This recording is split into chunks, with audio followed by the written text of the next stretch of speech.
안녕하십니까. 조금 전 소개받은 안철수입니다. 너무 과찬이셔서 처음 이제 강연 그래서 고민하다가 뭐 어떤 뭐 책에 나오는 이야기나 또는 제가 지금 정치인입니다만 고 그리고 학생들 가르쳤던 대학 교수 그리고 지금은 이제 국회에서 열심히 일하고 있습니다만 각각의 전혀 다른 직업의 일을 하고 있음에도 불구하고 나눔이라는 부분에 대한 생각들이 관통했던 그런 측면이 있는 것 같습니다. 그래서 그 부분들 한번 말씀을 드리겠습니다. 예전부터 저는 그런 생각을 해봤습니다. 저 어릴 때부터 책들을 이렇게 계속 많이 읽고 좋아했습니다. 그러다 보니 어느덧 그런 생각이 들었습니다. 아마 저 생각 들었던 게 고등학교 내지는 대학교 초반 이 정도였던 것 같은데요. 지금 현재 이런 우리 문명의 이기들이 있지 않습니까? 지금 당장 이런 마이크나 컴퓨터나 이런 건물, 자동차 모두 다 우리 인류 선조들이 계속 이렇게 지식들을 쌓고 그리고 또 이제 같은 시대에 사는 많은 현장에 있는 분들이 열심히 일을 하셔서 이 문명의 혜택을 받는 거 아니겠습니까? 혼자서 살면 이런 혜택들을 누릴 수가 없는데요. 그때 저는 학생이다 보니 저는 받기만 한다. 그래서 저도 사회 구성원의 한 일원으로서 뭔가 조그만 역할이라도 하고 받은 것 중에서 일부라도 돌려주고 싶은데 나는 그냥 공부만 하고 모든 혜택만 받는 그런 거에 대해서 좀 빚진 마음들이 조금씩 들기 시작했습니다. 그래서 그때가 이제 의과대학 다닐 때입니다. 그러다 보니까 할 수 있는 일들을 찾다 보니 다행히 이제 진료봉사 활동이 있었습니다. 따라서 제가 종교는 없습니다만 가톨릭 학생회에 가입을 해서 그때부터 이제 주말마다 봉사진료를 다녔습니다. 토요일만 되면 구로동, 지금과는 참 많이 틀립니다. 80년대 초반에 구로동에 가서 봉사진료하고 그리고 또 방학이 되면 무의촌에 가서 환자들 진료하고 그랬었는데요. 그러면서 참 세상에 대해서 많이 배운 것 같습니다. 여러 가지 사실 그때 배운 게 많습니다. 일례로 성당을 빌려서 구로동에 성당을 빌려서 토요일마다 진료를 갑니다. 그런데 거기까지 못 오시는 분들이 있습니다. 그러면 이제 왕진을 가게 되는데요. 제가 왕진 갔었던 집이 할머님인데 류마티스 관절염이 너무 심해서 거동을 못 하십니다. 그래서 토요일만 되면 가서 이제 진료하고 약 드리고 오곤 했습니다. 근데 이제 그 집 사연을 들어보니까 원래는 이제 아버지, 어머니, 할머니 그리고 손녀딸 이렇게 네 가족이 살았답니다. 그런데 어느 날 아버지가 아팠습니다. 그런데 워낙 이렇게 삶이 어렵다 보면 남녀가 서로 좋아서 결혼은 하지만은 자기가 먹을 건 자기가 벌어야만 되는 겁니다. 그거밖에 자기 입에 풀칠할 정도밖에는 이제 월급을 받지를 못하니까 다 이렇게 현장에서 노동 현장에서 열심히 일을 하는데 남편이 아프다 보니까 그리고 그게 너무 오래되다 보니까 도저히 견딜 수가 없는 겁니다. 두 사람 몫을 벌어야 되니까요. 거의 하루 종일 밤샘하면서 일을 하고 그래서 어머니가 달아났습니다. 그래서 가족이 깨져서 그리고 아버님은 돌아가시고 그런 것들 보니까 아무리 그래도 이제 사람은 돈보다 고귀한 존재인데 그게 일정한 수준이 되지 않으면 사람의 가장 근본인 가족 관계까지도 저렇게 허무하게 깨져버리는구나. 사람이 사람으로서 존엄한 생활을 영위하기 위해서는 기본적인 어느 정도의 소득 수준은 보장되어야만이 사람이 사람다워질 수 있구나. 그런 것들도 그 현장에서 많이 느꼈는데요. 근데 이제 그 집은 그래서 부모님들 다 한 분 도망치시고 한 분 돌아가신 다음에 할머니와 손녀만 살았습니다. 손녀가 초등학교 시절에는 할머니가 이제 여러 가지 일들 나가서 손녀를 살렸는데요. 이 관절염이 심해지다 보니까 일을 못 하시게 된 겁니다. 그러니까 이 손녀는 초등학교 5학년, 6학년 때부터 신문팔이, 신문 배달을 다녔습니다. 그러면서 할머니를 이렇게 먹여 살렸습니다. 그래서 제가 그때 그 왕진 갈 때 손녀가 중학교 1학년이었는데요. 어느 날 가서 보니까 그 집 앞에 그 상가 표지가 있는 겁니다. 그래서 할머니가 돌아가셨어요. 왜 돌아가셨는지 보니까 손녀가 달아났습니다. 그래서 할머니가 그 아사하셨죠. 그런 것들도 보면서 야, 이게 그 현실이 소설보다 더 참혹하구나. 그런 것들도 참 많이 배웠습니다. 그리고 또 뭐 그 재미있었던 기억도 있습니다. 반대로 어떤 기억이냐면 그 환자들 무료 진료를 하는데 잘 낫지를 않습니다. 그래서 그게 참 고민이었습니다. 그런데 어느 날 그 이렇게 그 성당 이제 들어가는 길에 골목에 보니까 조그만 어린 아이들이 그 흙바닥에서 그 공기놀이 있지 않습니까? 이렇게 던져서 잡는 그걸 하고 있었는데 가만히 가서 보니까 그게 약이었던 겁니다. 그 약을 안 드시고 그냥 놔두니까 애들이 그거 가지고 바깥에 나와서 그냥 가지고 놉니다. 근데 그 병이 안 낫는 가장 큰 이유 첫 번째가 약을 제 시간에 안 먹기 때문입니다. 사실은 그게 굉장히 많은데요. 그래서 저희들이 고민하다가 아마 그때 제 기억에 100원인가 500원 아마 그 당시는 100원이었을 겁니다. 돈을 받기로 했습니다. 100원. 약값이 몇천 원이라도 100원을 받았습니다. 근데 그러면서 일어난 변화가 한 푼도 안 내고 무료로 약을 팔 때는 그냥 약도 안 드시더니 100원이라도 자기 돈을 내고 약을 타니까 꼭꼭 다 드시는 겁니다. 그래서 갑자기 저희들 그 학생 봉사단이, 진료 봉사단이 그 명의로 소문이 나서 경기도에서 막 찾아오시고 막 그런 정도까지 됐습니다. 그러면서 아, 이게 그 무조건 100% 공짜가 꼭 좋은 건 아니구나. 어느 정도 조금이라도 자기가 거기에 그 주인의식을 가지고 참여를 하면 이렇게 서로 좋은 결과들이 되는구나. 그래서 저는 이제 우리나라가 이제 복지국가를 향해서 이제 가고 있는데, 그런 것들은 한번 생각해 봐야 되지 않는가. 그런 생각들을 해보게 됩니다. 그래서 그 학교 다닐 때는 이제 그 의료 봉사활동을 통해서 제가 사회에 빚진 것들 조금이라도 돌려드리는 그런 일들을 하면서 동시에 사회들도 배워 나갔는데요. 이제 졸업을 했습니다. 졸업한 다음에 이제 그 고민을 하다가 보통은 의과대학 졸업하면 이제 의사 면허증을 받은 다음에 환자 진료하는 과를 갑니다. 내과, 외과, 소아과, 산부인과, 뭐 피부과 이렇게 가는데 저는 그것도 의미 있는 일이지만 오히려 병의 원인을 밝히거나 치료 방법을 개발하면 정말 많은 사람들을 한꺼번에 도와줄 수 있지 않겠습니까? 그래서 저는 그런 그 의학 연구 쪽으로 택했습니다. 그래서 이제 대학원에 남아서 석사, 박사 과정을 이렇게 가게 됐는데 그 가게 되면서 보니까 저는 부정맥 쪽 연구했습니다. 이제 심장 뛰는 거 있지 않습니까? 심장이 왜 혼자서 저절로 규칙적으로 저렇게 뛰는가 그거 연구했습니다. 저는 그 연구를 하다 보니까 심장에서 저절로 전기가 발생하면서 이제 심장이 뛰게 되는데 전기를 측정해야 되지 않습니까? 근데 전기 측정한 결과는 결국 컴퓨터로 다 연결을 해서 이제 보게 되니까 혹시 컴퓨터 공부를 열심히 하면 그러면 제가 지금 하고 있는 연구에서 다른 연구자들은 대부분 의사들이나 또는 생물학자들이니까 컴퓨터 잘 모릅니다. 근데 제가 컴퓨터 특기를 가지고 있으면 그러면 다른 분들보다 훨씬 더 앞서가는 연구를 할 수 있지 않겠냐 싶어서 이제 그때부터 또 이제 컴퓨터 공부를 하게 됐는데요.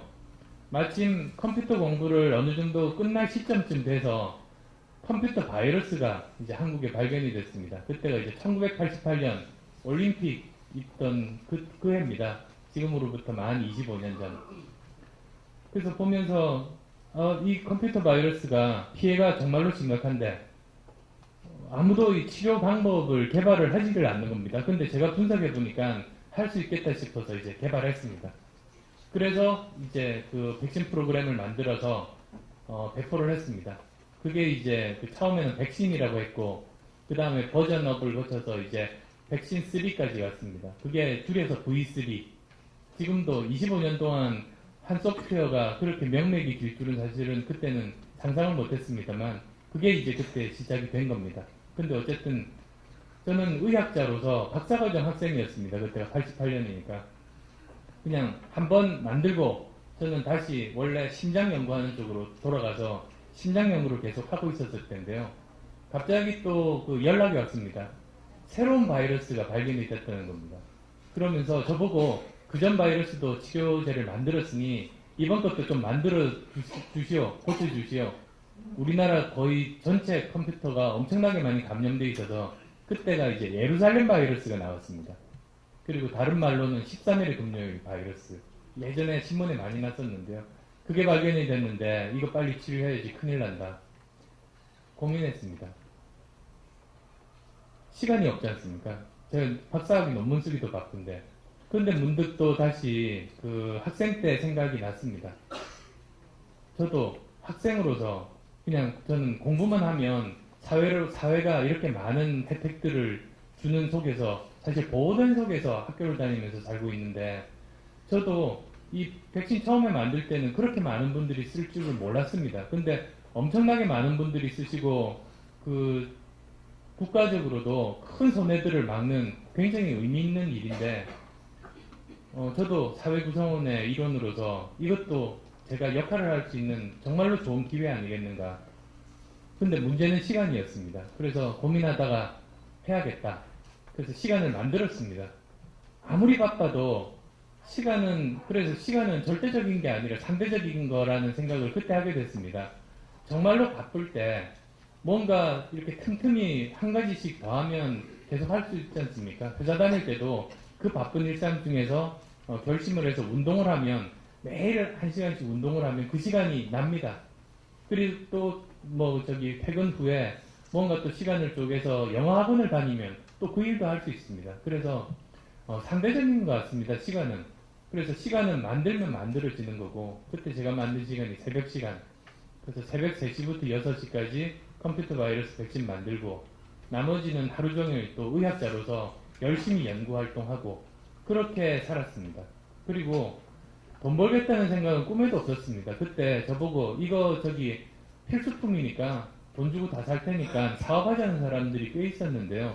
제가 거절했던 이유가 저는 받은 게 많은데 이렇게 제 역할을 사회 구성원의 일원으로서 사람 구실할 수 있는 기회 자체가 너무나 보람이 있었기 때문에 저는 그걸로 충분했습니다. 다른 그 이상 어떤 대가를 더 받아야 되겠다 이런 생각이 추호도 없었습니다.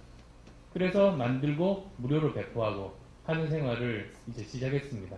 그래서 1년, 2년 지나서 이제 대학교에서 학생들을 가르치는 전임 강사가 되고 그 다음에 또 이제 군대를 갔습니다.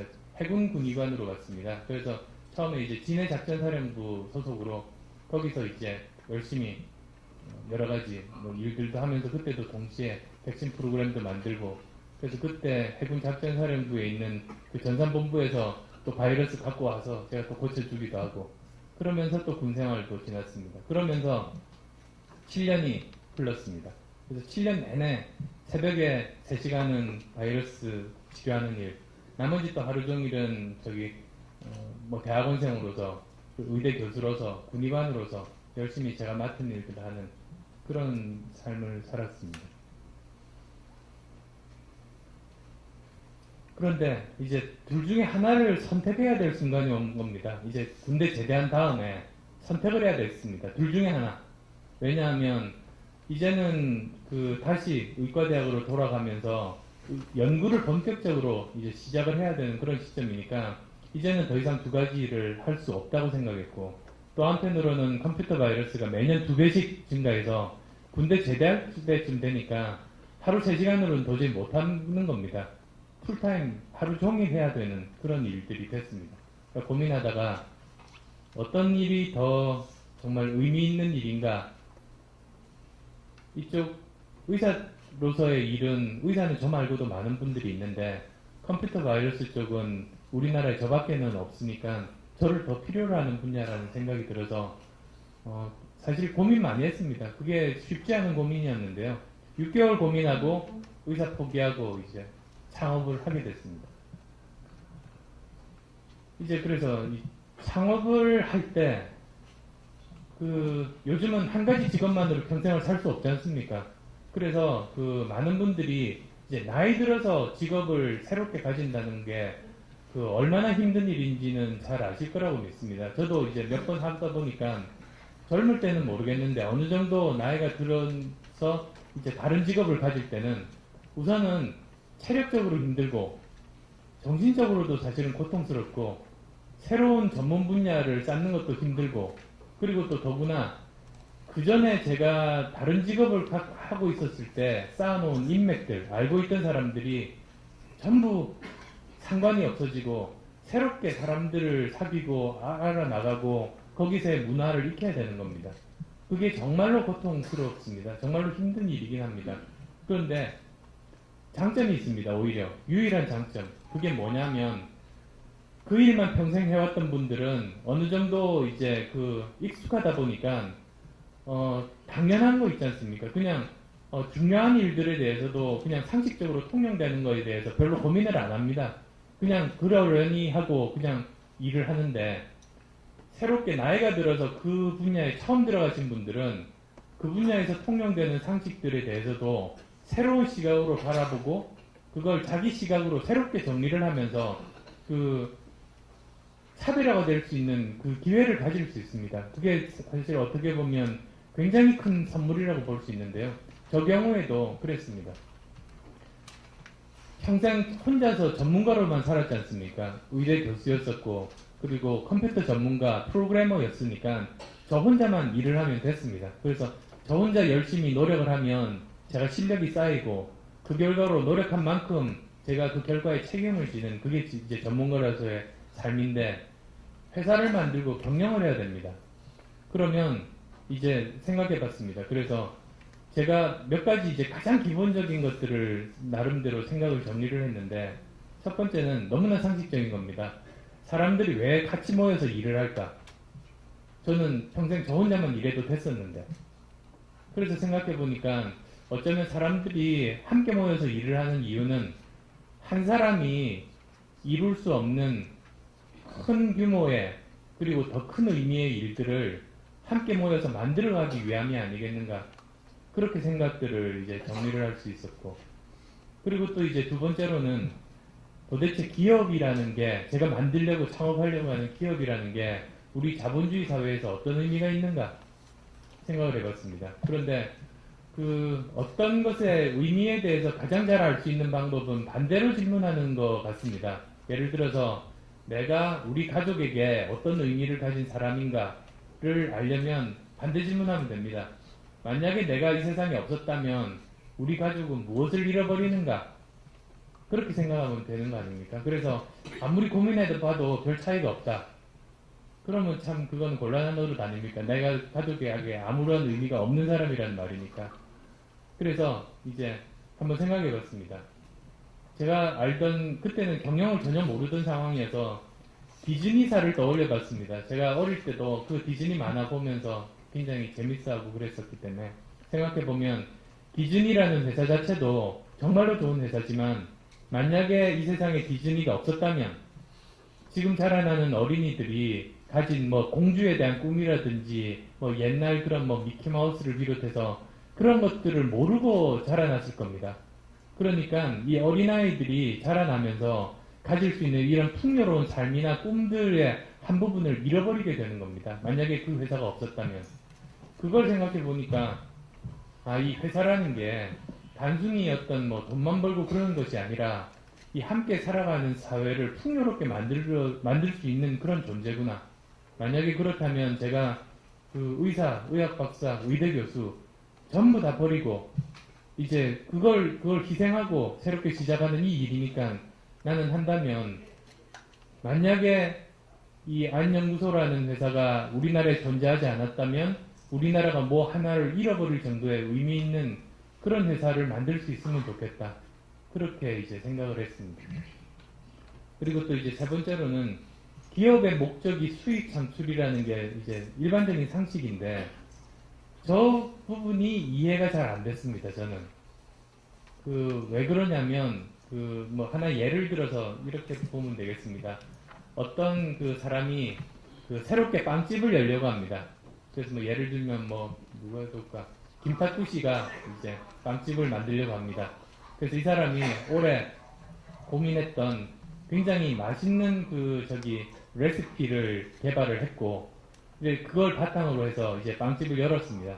그래서 재료들도 굉장히 건강에 좋은 그런 유기농 식재료들을 사서 빵을 열심히 잘 만들어서 적절한 가격에 이제 팝니다. 그러면 이제 그 주변에 있는 사람들이 새롭게 신장 개업한 빵집에 가서 빵을 보니까 맛도 괜찮고 그리고 건강에도 굉장히 좋은 재료들을 썼고 가격도 적절합니다. 그러면 돈을 주고 삽니다. 그래서 그 빵집은 돈을 벌게 되는데요. 그 과정들을 생각해 보십시오. 그러면 이 빵집 주인은 수익 창출을 목적으로 한 게 아니라 자기가 원래 하는 일을 한 겁니다. 잘한 겁니다. 그러면 그 일에 대해서, 결과물에 대해서 사람들이 좋게 평가해서 사게 됩니다. 그 결과로 이제 그 수익을 올립니다. 전체를 보면 수익 창출이라는 것은 기업 활동의 결과, 기업 활동의 성과를 소비자들이 인정을 해준 결과로 돈을 벌게 됩니다. 목적이 아닙니다. 오히려 그래서 반대로 생각해 봅니다. 그러면 또 다른 빵집은 가령 수익 창출이 목적인 빵집이 있다고 하죠. 그러면 이 빵집 주인은 어떻게 생각합니까? 수익 창출만 목적이라고 하면 가장 수익 창출을 극대화할 수 있는 방안은 중국에 있는 좀 건강에 안 좋은 그런 재료, 근데 당장 맛은 있어 보이는 재료들을 굉장히 싼 값에 수입을 합니다. 그걸로 빵을 만들어서 팝니다. 그러면 본인은 수익을 극대화하죠. 돈은 많이 법니다. 그런데 주변에 동네 아이들 건강을 전부 다 해치는 일을 하게 됩니다. 그러면 그 빵집만 돈을 벌고 사회 전체로 보면 손해입니다. 사회 악입니다. 그 암적인 존재가 되는 거죠. 이렇게 다르지 않는가. 그래서 수익 창출이 목적이라는 게 그래서 제가 이해가 안 갔습니다. 그냥 전체적인 과정을 보면 수익 창출은 결과지, 일을 열심히 해서 소비자로부터 인정받은 결과지 그것 자체가 목적일 수 있을까에 대한 의문, 그리고 그게 지상 명제처럼 수익 창출이 목적이 됐을 때 나타나는 폐해, 부작용들, 이런 것들을 생각해 보니까 이게 사실 철학적인 문제입니다. 둘 다 저는 맞다고 생각합니다. 그런데 사업가 입장에서는 둘 다 이렇게 선택할 수 있는 그 가치관 중에 하나인데요. 최소한 저는 기술자로서 시작을 하다 보니까 평생 이렇게 직접 장사를 하고 돈을 벌어본 경험이 없는 상황에서 처음 회사를 창업을 하다 보니까 저는 그게 편했습니다. 돈이 목적이면, 수익 창출이 목적이라고 하면 사실은 겁이 좀 났고, 오히려 제가 지금까지 하던 일 열심히 잘해서 사람들에게 인정받은 결과로 돈을 번다고 생각하면 훨씬 더 저는 마음이 편했습니다. 그러면 한번 해볼만 하다고, 창업해볼만 하다고 생각한 겁니다. 그래서 이제 시작을 하게 됐는데요. 근데 저게 그 종이 한 장 차이의 그 가치관인데, 저게 나중에 큰 결정들을 할 때 굉장히 크게 작용했습니다. 저 같으면. 그런데 이제 그 모습을, 과정을 그 많은 사람들이 보게 되면서 엉뚱한 결정들, 그런 것들을 보게 되면서 결국은 조금씩 사실은 굉장히 신뢰들을 회사가 많이 쌓는 그런 계기가 됐던 것 같습니다. 그래서 그게 이제 처음 어떤 일을 시작할 때 그 나이 들어서 시작하면은 그 여러 가지로 불리한 점이 많지만 그냥 업계에서 통용되고 상식으로 그냥 하고 다시 한 번 더 생각하지 않는 부분들도 새로운 눈으로 바라보고 자기에게 맞게 해석을 해서 뛰어드는 그 기회를 가지다 보니까 그게 하나의 그 새로운 인생, 제2의 인생을 시작하는 분들께는 하나의 산물이 될 수 있지 않겠는가, 그런 생각들을 이제 해보게 됐습니다. 그래서 이제 10년 정도 이상 이제 제가 만든 그 회사에서 그 열심히 일했습니다. 최선을 다해서 일을 했는데요. 그 10년째 되는 날 이제 문득 주위를 돌아봤습니다. 그랬더니 이제 제 회사는 그 지금도 이제 그 국내 패키지 소프트웨어 회사로서는 제일 큽니다. 여러 가지 의미로 매출액, 이익, 직원 수 다 그런데요. 제가 경영하고 있는 회사는 이제 그 문제가 없는데 주변의 다른 소프트웨어 회사 또는 벤처기업 또는 중소기업들을 보면 2005년 정도였었는데 굉장히들 힘들고 어렵고 그리고 또 젊은이들이 새롭게 도전 정신을 가지지 못하고 패배의식이 졌고 스펙 쌓기가 아마 그때부터 시작이 됐을 겁니다. 그런 것들을 보면서 굉장히 안타까운 마음이 들었습니다. 그렇게 생각하다 보니까 문득 제가 처음 의사 그만두고 새롭게 창업할 때 생각이 떠올랐습니다. 과연 어떤 일이 더 의미가 있는 일이겠는가. 그래서 저 때도 오랜 결심했습니다. 사실 제가 만든 회사에서 스스로 물러나리라고 그렇게 사실 상상을 못했고 누가 쫓아낼 사람도 없습니다. 일대주주에다가 창업자에다가 기술도 다 가지고 있는 사람을 쫓아낼 수 있는 물리적으로도 방법이 없는데도 더 의미 있는 일을 해야겠다. 그런 생각으로 이제 나오게 됐습니다. 그래서 일단은 어느 정도 학교 가기 늦은 나이였긴 하지만 새롭게 또 워튼스쿨에서 MBA를 받고 이제 카이스트에 오게 됐는데요. 카이스트 처음 와서 이제 제가 했던 과목은 창업입니다. 기업가 정신 그리고 벤처 경영 그런 쪽입니다. 그래서 대전에서 자리 잡고 이렇게 주변에 있는 기업들 조언들도 해주고 학생들도 가르치고 그랬습니다. 그러면서 제가 이제 한 학기 정도 학생을 가르치면 두세 팀 정도가 창업에 나서게 됐습니다. 그래서 이제 부모님들이 와서 항의하시는 경우도 있었고요. 이렇게 와서 그 다음에 의대를 가거나 이렇게 계획을 세우셨다고 하는데 그냥 제가 다 망쳐놨다고 굉장히 싫어하시는 부모님들도 만나고 그랬습니다만 근데 이제 그 과정 중에 제가 맡은 학생들 뿐만 아니라 조금씩 이제 제가 지도하거나 수업 시간에 가르치지 않은 학생들이 면담 신청을 하는 겁니다. 그래서 일단은 이제 만나보게 됐는데요. 거의 절반쯤일 겁니다. 아마 거의 절반 정도 학생들이 이야기 나누는 중에 펑펑 웁니다. 굉장히 힘들고 막 우는데요.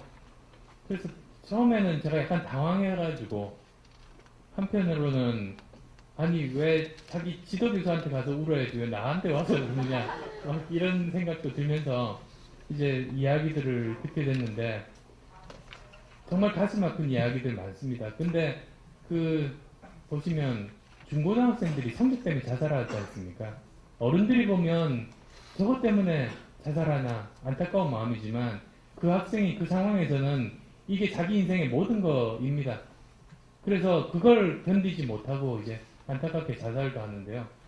카이스트 학생들 경우는 어느 경우가 많았냐면 너무나 착하고 공부 잘하고 똑똑한 학생입니다. 부모님 말도 정말 잘 듣습니다. 그러다 보니까 부모님이 원하는 과에 그냥 갑니다. 부모님들이 행복한 모습 보면서 기뻐하는 거죠.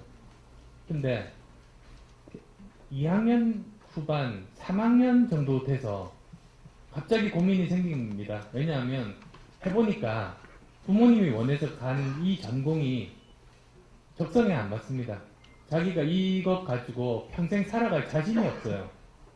근데 다른 과로 바꾸려니 이미 시간이 많이 지났고 부모님들이 또 굉장히 속상할까봐 걱정되고 하면서 바짝바짝 마릅니다.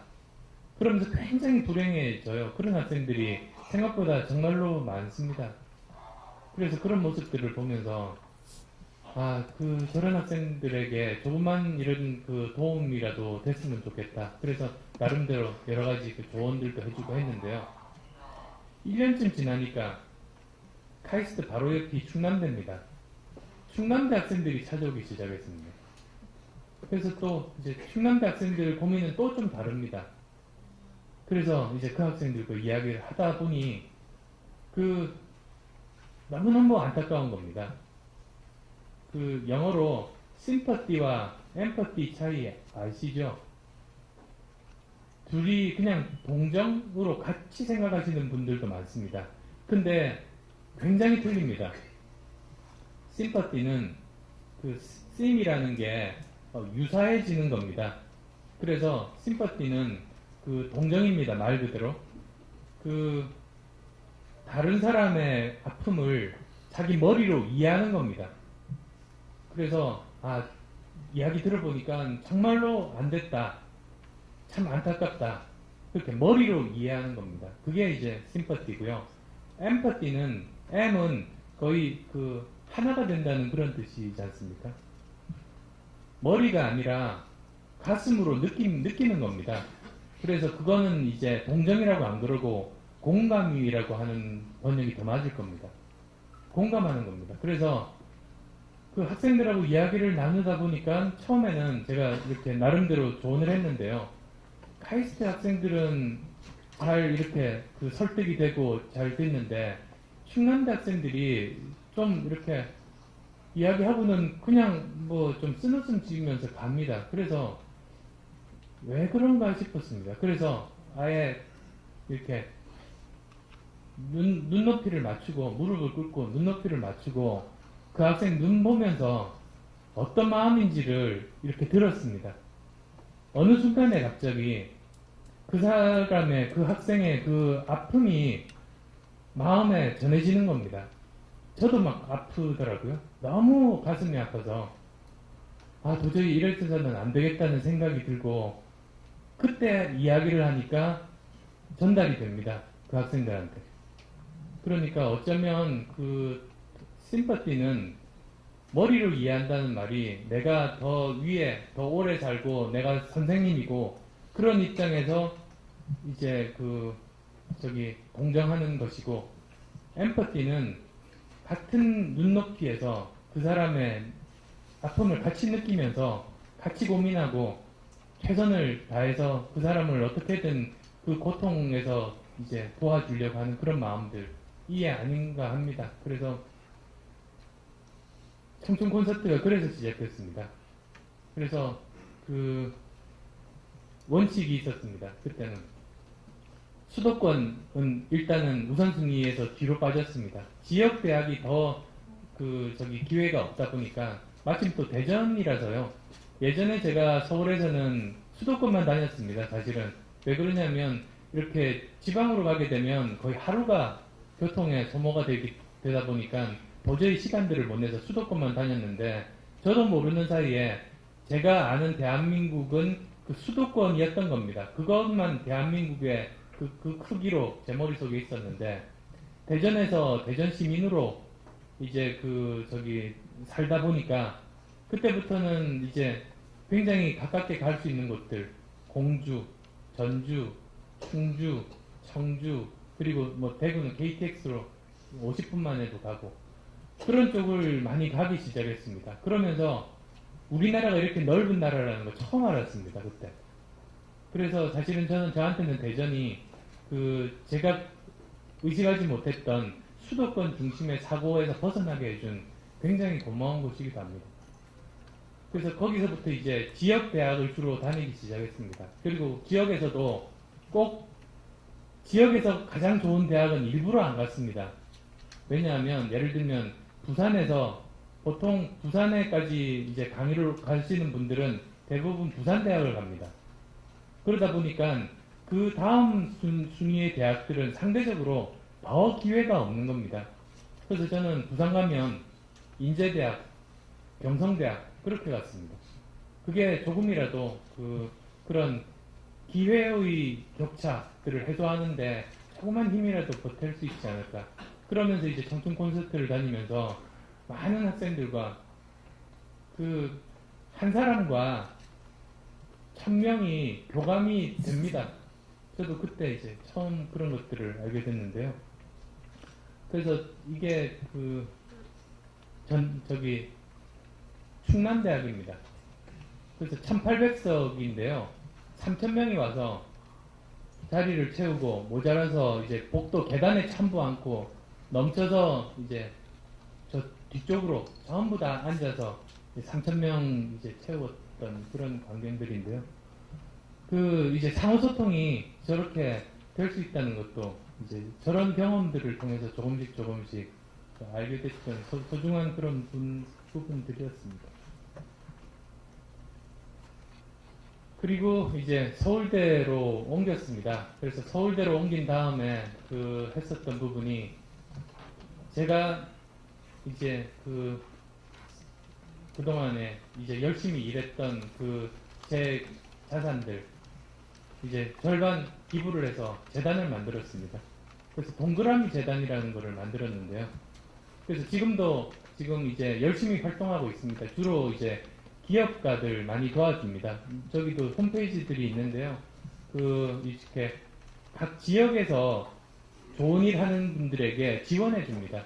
그러니까 재단에서 직접 어떤 일을 하는 게 아니라 각 지역에 있는 좋은 재단들을 또 다시 지원해주는 NGO들 지원해주는 일들, 그리고 이제 기업가 정신에 대한 뭐 교육이나 컨텐츠 만드는 일, 그런 일들을 지금 하면서 이제 저기는 저기대로 열심히 그 일들을 이제 하게 됐습니다. 근데 저 재단 만든 이유도 사실은 그 기업을 하다가 든 생각 때문입니다. 제가 이제 기업을 할 때 정말 최선을 다해서 사업을 했는데 실패하는 겁니다. 한편으로는 별로 신경을 안 쓰는데 정말 큰 성공을 거두기도 합니다. 근데 이게 처음에는 우연이라고 생각하지만 계속 그게 반복이 됩니다. 그래서 나중에 생각해 봤습니다. 과연 한 개인의 노력이 최종 결과에 미칠 수 있는 영향이 얼마나 될까 생각해 보니까 저는 대강 이제 3분의 2 정도 같습니다. 그래서 내가 열심히 노력한 게 결과의 3분의 2를 만들고 나머지 3분의 1은 주위 사람들의 도움 또는 사회가 만든 여건 또는 운 또는 종교 믿으시는 분들은 하나님의 도움으로 만들어지는 겁니다. 채워지는 겁니다. 그래서 결과가 나오는 것 같습니다. 그래서 사람이 할 수 있는 일은 그냥 할 수 있는 최선을 다하는 것 뿐이고 결과는 성공이든 실패든 받아들이는 거구나를 현실 세계에서 사업하면서 깨달았습니다. 그리고 만약에 그렇다면 어떤 일이 성공했다고 했을 때 이 성공의 몫이 전부 제 개인 몫이 아니지 않습니까? 제가 성공한 이 결과에 대해서 제 몫은 3분의 2라고 생각했습니다. 그럼 3분의 1은 당연히 환원하는 게 맞다는, 사실 그 생각 때문에 절반을 이제 재단을 만들게 됐습니다. 그래서 그냥 이상적으로 생각했던 건 아니고 사업하면서 깨닫게 됐던 이제 그런 부분들이었습니다.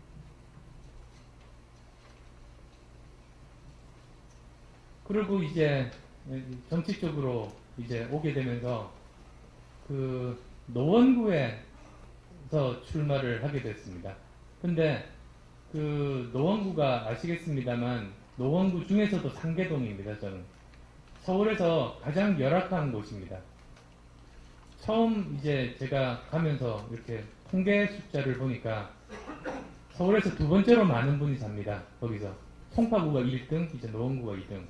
그런데 65세 이상 어르신 숫자 1위입니다. 노원구가. 거기가 서울의 25개 구 중에서 65세 이상 어르신이 가장 많이 사시는 곳입니다. 장애인 숫자 1등입니다. 그리고 너무나 어려워서 국가에서 이제 그 복지 혜택을 줘서 이제 겨우 생활을 영위해 나가시는 분들, 기초생활수급자 숫자 1등이 또 노원구입니다. 거기가 이제 그런 곳입니다. 그래서 그러다 보니까 이제 저희 동네 사람들끼리 좀 굉장히 썰렁한 농담으로 이런 걸 합니다. 서울에서 모든 동네 사람들이 모여서 회의를 했답니다. 근데 쉬는 시간에 어떤 사람이 농담처럼 누가 제일 어려운지 내기해볼까요? 그랬습니다. 그랬더니 저요 손을 들었습니다. 그게 일원동입니다. 그래서 우리 동네가 정말로 돈 없다. 그러니까 그 다음에 또 다른 데서 아니 우리가 더 그렇다고 삼전동이었습니다. 근데 이제 마지막에 손든 데가 노원입니다. 노원 한 푼도 없다. 그 정도로 사실은 그게 이제 썰렁한 농담이긴 한데 그 정도로 굉장히 어려운 곳입니다. 그래서도 복지 제도가 제대로 갖춰져야만 이 공동체로서의 성립이 가능한 그런 곳입니다. 서울의 북동쪽 끝입니다. 그래서 이제 거기가 또 보면 이렇게 베드타운입니다. 그 자체적으로 또 일자리가 없습니다. 그래서 많은 분들이 다 서울 전역에 흩어집니다. 그러다 보니까 거기 그 일자리도 없고 자영업이나 식당도 잘 안 됩니다. 그러면 구청이 돈을 받을 길이 없습니다. 그래서 서울시에서 복지 예산이 가장 많이 필요한 곳 중에 하나인데 재정 자립도는 최하위입니다. 또 이런 것입니다. 그래서 제가 이제 노원구 가서 이렇게 보면서 보건복지위에 가서 일을 해야겠구나 싶은 그런 생각이 들었습니다. 그리고 또 이제 든 이유 중에 하나가 제가 정치하기 전에 작년에 책을 썼습니다. 안철수의 생각이라고. 작년 7월에 이제 책을 썼고 그 70몇만 부 정도가 이제 그 배포가 됐습니다. 많은 분들이 이제 보셨는데요. 그 책 뭐 한 300페이지 좀 안 되는 책입니다만 사실은 내용은 그냥 가장 핵심적인 내용은 그겁니다. 한국형 복지국가를 만들어야 된다. 그게 왜 그러냐면 지금 현재 우리나라가 지난 뭐 근대사 50년만 놓고 보자면 이렇지 않았습니까? 제일 처음에 우리가 해방이 된 다음에 우리가 풀어야 될 가장 중요한 시대 과제 문제가 가난 해결이었습니다. 그래서 그것을 산업화로 해결했습니다. 그 다음에 이제 우리가 풀어야 될 시대 과제가 자유였습니다. 그래서 그 문제를 민주화로 해결했습니다. 그래서 다른 선진국들이 200년이나 걸렸던 그것을 우리는 불과 50년 만에 이런 산업화와 민주화를 동시에 했던 그 정말 거의 뭐 유일한 국가가 됐습니다. 자랑스러운 국가가. 그러면 지금 현재 우리 2013년 이 시점에서 우리가 풀어야 될 가장 중요한 문제는 무엇일까? 저는 미래에 대한 불안이라고 생각합니다. 지금 현재 우리나라에서 보면 굉장히 안타까운 것이 저는 어떤 한 나라의 한 국가의 한 사회의 상황을 가장 잘 나타내는 지표는 저는 두 가지라고 봅니다. 하나가 자살률, 두 번째가 출산율입니다. 자살률은 지금 현 상황이 우리 각 개인들이 이 현 상황에 대해서 얼마나 고통스럽게 느끼고 있는가를 제일 잘 나타내주는 지표라고 보고요. 출산율은 우리가 미래에 대해서 얼마나 희망을 가지고 있는가. 과연 이 나라에서 내가 결혼을 하고 아이를 낳아서 내가 죽은 다음에도 아이가 행복하게 살 수 있을 거라는 확신이 있는가. 그게 이제 출산율이라고 봅니다. 근데 불행하게도 우리나라는 OECD 국가 중에서 출산율 꼴찌, 자살률 1위입니다. 즉, 그럼 해석이 이렇게 되는 거 아닙니까? 지금 현재 우리나라에서 살고 있는 많은 분들은 지금 현 상황에 대해서 너무나 고통스럽게 느끼고 있고 미래에 대해서도 희망을 가지지 않고 있다. 그 불행한 게 사실은 현실 아닙니까? 그래서 저는 사실 정치라는 게 저는 별거 없는 것 같습니다. 많은 사람들이 이 사회에서 아이를 낳고 싶은 희망을 가질 수 있게 하고 그리고 자살할 정도로 고통받는 사람들을 적게 하는 게 그게 저는 다른 어떤 정치학이나 이런 데서 미사여구 그런 것보다 그게 훨씬 더 중요한 본질 아닌가 그런 생각들을 했는데요. 근데 어쨌든 그래서 지금 현재 우리에게 가장 중요한 시대 과제가 그 모든 사람들의 미래에 대한 불안 문제들을 푸는 거라고 생각했고 그것이 바로 그 전에 산업화나 민주화와 마찬가지로 이제는 한국형 복지국가 만드는 일이다. 저는 그렇게 생각을 했습니다. 그래서 그런 두 가지 이유 때문에 이제 보건복지위들을 가서 이제 열심히 활동을 하게 됐는데요.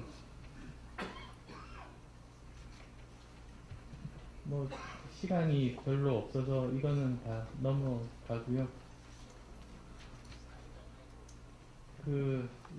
그게 이제 지금까지 여러 가지 5가지 직업들을 거치면서 저 나름대로 각 직업마다 일을 해보면서 깨달았던 그런 부분들에 대한 말씀이었고 이제 좀 더 다른 이렇게 외국 사례들을 그래서 관심 있게 쳐다보게 됐습니다. 특히 이제 동그라미 재단 만들면서 어떤 재단을 만들까 고민해서 시작해서 지금 현재 선진국들은 어떻게 하고 있는가 그런 관점에서 이제 막 바라보게 됐는데요. 찾다 보니까 여러 가지 모델들, 좋은 모델들을 많이 발견했습니다. 그 중에서 제가 발견했던 것 중에 하나가 키바 아십니까? 저기가 간단합니다. 인터넷 웹사이트입니다. 그런데 저기서 어떤 일을 하느냐면 내가 도움이 필요하다는 사람들이 저기에다가 그 자기 사연을 올립니다. 거기 사연 보면 어떤 학생은 제가 대학 등록금이 없습니다. 또 어떤 사람은 제가 창업을 하려고 하는데 창업 자금이 없습니다. 또는 어떤 사람은 그 아픈 친구 뭐 신장 이식을 하는데 수술비가 없어서 도와주려고 합니다. 등등 이제 사연들을 올립니다. 그러면 전 세계 많은 사람들이 저기를 보고 도와주고 싶지 않습니까? 그러면 자기가 할 수 있는 범위 내에서 도와줍니다. 즉 저기서 예를 들면 그 학비 마련을 위해서 500만 원이 필요합니다. 그랬으면 아, 저 학생은 꼭 도와주고 싶다. 그럼 10만 원 자기가 할 수 있는 범위 내에서 기부가 아닙니다. 빌려줍니다. 저게 굉장히 독특한 건데요. 보통은 기부하지 않습니까? 소액은. 근데 저기는 기부 없습니다. 반드시 빌려줍니다. 근데 무이자입니다. 무이자로 기간은 원하는 대로 빌려줍니다. 근데 저게 굉장히 그 사실 파워풀한 건데요. 왜 그러냐면 저렇게 이제 맺어줍니다. 그런데 그 보통 이제 기부를 하게 되면 그걸로 끝 아닙니까? 근데 저 경우는 어떤 일이 발생했냐면 빌려주니까 학생이 예를 들면 이제 졸업을 한 다음에 월급을 받아서 갚습니다. 그러면 이제 보십시오. 저 학생을 위해서 10만 원을 빌려줬습니다. 근데 몇 년 뒤에 돈을 10만 원을 돌려줍니다. 그러면 기왕에 기부하기로 한 돈이니까 다른 학생을 도와주게 됩니다. 그래서 저기서도 이제 몇 년 해보니까 나타난 게 1달러를 빌려주면 그게 8바퀴를 돈답니다. 그래서 8배의 효과가 있는 겁니다. 그리고 더 강력한 건 뭐냐면 피드백입니다. 그러니까 보통 저도 이제 여러 재단에서 이제 그 일도 해보고 그 이사로 일도 해보고 직접 이제 뭐 기부도 해보면서 이렇게 보니까 제일 아쉬운 게 제가 준 돈이 어떻게 쓰이고 얼마나 효과가 있는지 그 다음에 소식이 오지를 않는 겁니다. 그냥 좋은 마음에서 기부하면 그걸로 끝입니다. 그런데 그쪽에 신경 쓰는 쪽이 있는데요. 그런 세세한 소식을 받으면 그게 굉장히 참여도를 높입니다. 그리고 내가 보람도 더 느끼게 됩니다. 그래서 가장 강력한 동기 유발이 그 피드백입니다. 내가 했던 것에 대해서 답을 받는 것, 효과를 인지할 수 있는 것인데 그게 행정 비용이 많이 듭니다. 저도 해보니까 기부 10만 원 했는데 계속 그 사람의 돈이 누구를 도와주고 있는지를 계속 추적해서 소식을 전해주는 자체가 비용이 굉장히 많이 듭니다. 그래서 아무리 선의의 비영리 재단도 잘 못합니다. 근데 빌려주게 되면 돈을 돌려받는 것 자체가 굉장히 큰 피드백입니다. 아, 내가 도와줬던 학생이 성공했구나. 그걸 즉시 압니다. 그래서 저기가 이제 제가 관심 가지고 처음 봤던 때가 2010년이었는데요. 저 때 만든 지 얼마 안 됐습니다. 근데 벌써 1년에 그런 새롭게 유입되는 돈이 2천억 정도였고요. 그리고 또 가장 오래된 기부재단 중에 하나가 적십자사 아닙니까? 국제적십자사. 거기 홈페이지 방문자 숫자보다 여기 방문자 숫자가 그때 추월했습니다. 더 많아집니다.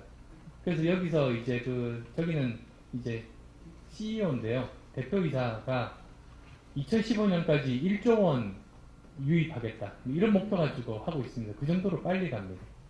그래서 저것들을 보면서 IT 기술이 굉장히 좋은 게 많습니다. 그래서 지금 현재 우리가 보면 여러 가지 좋은 단체들이 좋은 뜻에서 일을 하고 있는데 굉장히 좋은 IT 기술들, 최신 기술들을 잘 못 쓰는 겁니다. 그것들을 접목하면 얼마나 좋은 일들을 많이 할 수 있을까 생각들을 하게 됐습니다. 그래서 아마도 제가 생각하는 여러 가지 이제 나눔의 미래들이 이런 게 아닌가 합니다. 첫 번째는 그러한 IT 기술을 접목하는 것.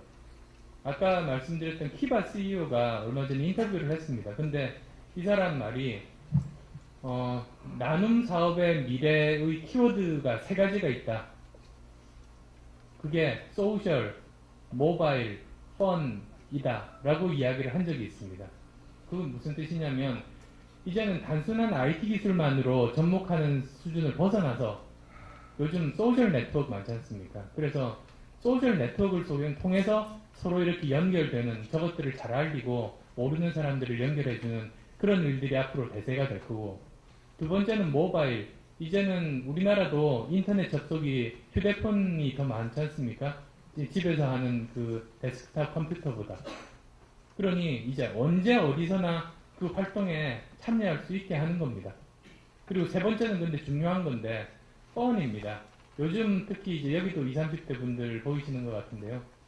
그 20, 30대 분들은 정말로 좋고 그런 일도 즐거워야지 엄숙한 거 별로 안 좋아합니다.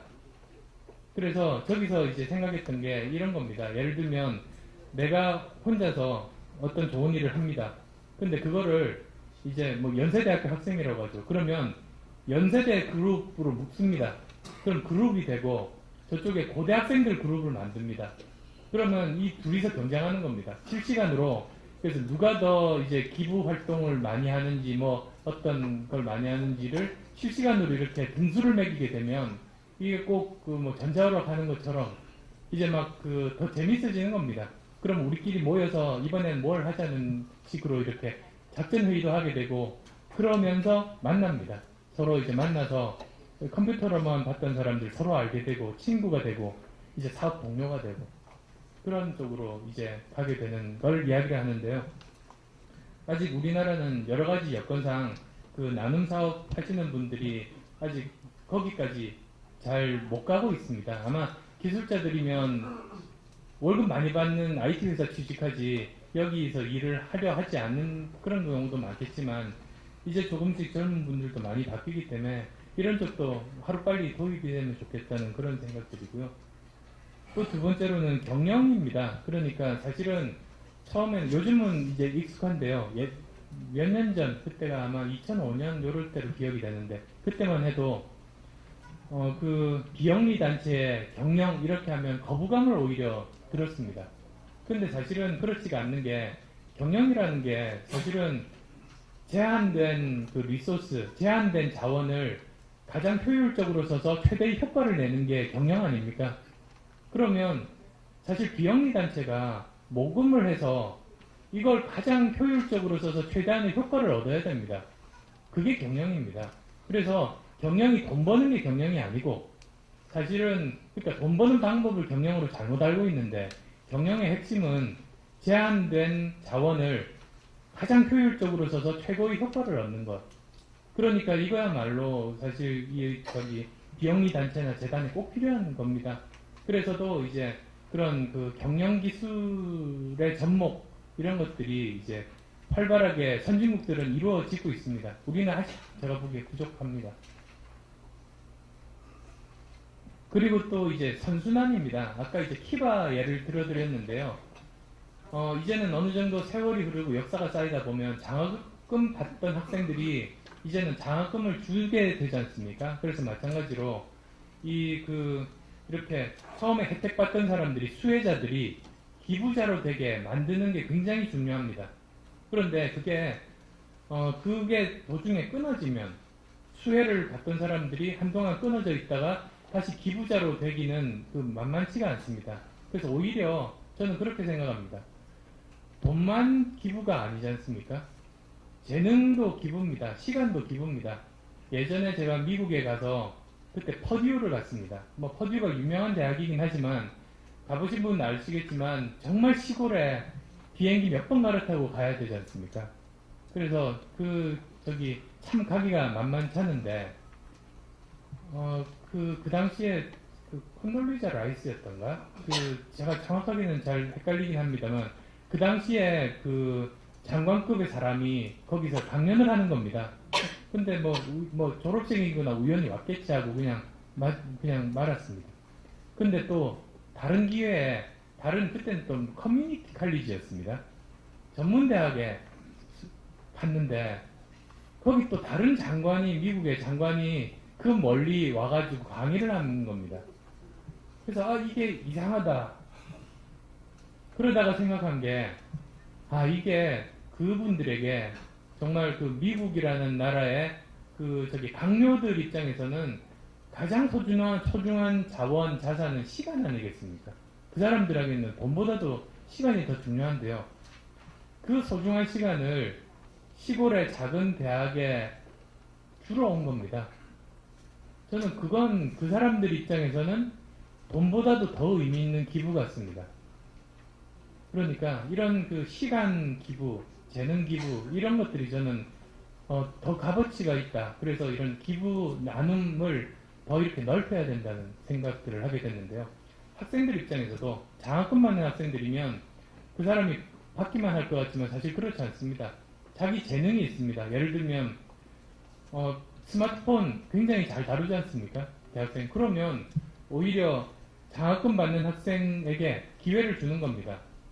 65세 이상 어르신들 모아서 스마트폰에 대해서 사용법을 직접 가르쳐 드리고 직접 개인 교습하면서 돌아다니면서 그렇게 해드리는 것부터 그 학생이 할 수 있는 것들을 이렇게 다른 자기에게 혜택을 준 세대에게 나눠 드릴 수 있습니다. 그런 것들을 미리 처음부터 만들어 놓으면 그거는 나중에 그 학생이 자라고 나면 그러면 당장 또 수혜받은 그 상황에서 다시 또 기부자가 저는 자연스럽게 될 수 있을 거라고 봅니다. 그런 사이클들을 만드는 것, 그런 것까지도 이제 관심을 둬야 되지 않나 그런 생각들을 해봤습니다. 그래서 길지 않은 시간 좀 두서없이 말씀을 드렸습니다만 결론적으로는 저는 그래서 나눔이라는 걸 저는 이렇게 생각합니다. 나눔은 가진 자가 없는 자에게 위에서 아래로 시혜성으로 주는 것이 아니고 아까 말씀드렸던 것처럼 어떤 사람이 성공을 했다는 것은 그 결과물에 3분의 2만 자기 몫이라는 생각을 하게 되면 이걸 나누는 건 시혜가 아니고 당연하지 않는가. 그래서 서로 평등한 입장에서 내가 받은 만큼 이제 다시 환원하는 것, 돌려주는 것. 그게 이제 나눔의 진정한 의미가 아니겠는가. 그런 생각들을 해봤습니다. 네, 1시간 정도 이제 말씀을 드린 것 같은데요. 좀 두서는 없었습니다만 경청해 주셔서 감사합니다.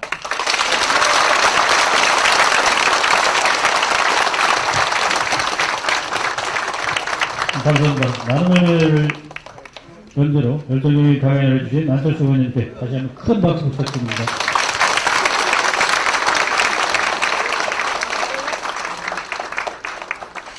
오늘 강연을 해주신 안철수 의원님께 상호존중과 배려운동 본부에서 감사패를 전달해드리도록 하겠습니다.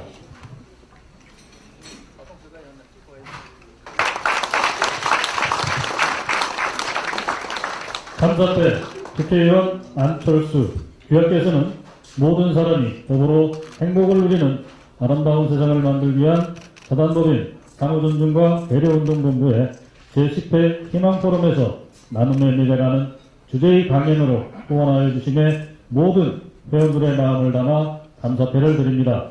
2013년 11월 28일 사단법인 상호존중과 배려운동본부 총재 정두군.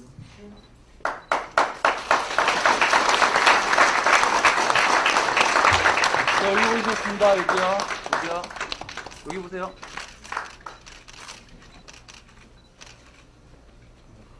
앞으로 상호존중과 배려는 우리 안철수 의원님께서 우리 정부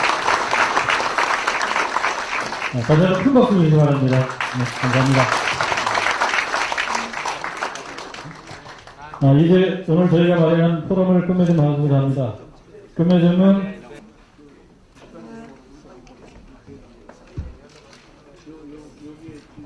아저님께서 사진 촬영하는 그런 시간을 드릴 테니까 조금 이따가 나오셔가지고 뒤에 좀 서주십시오. 뒤에 좀 서주십시오.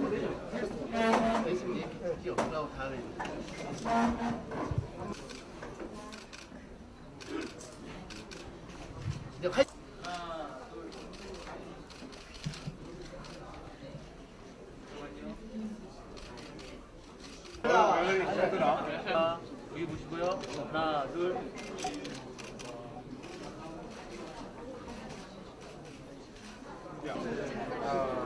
예. 자, 빨리 쓰세요.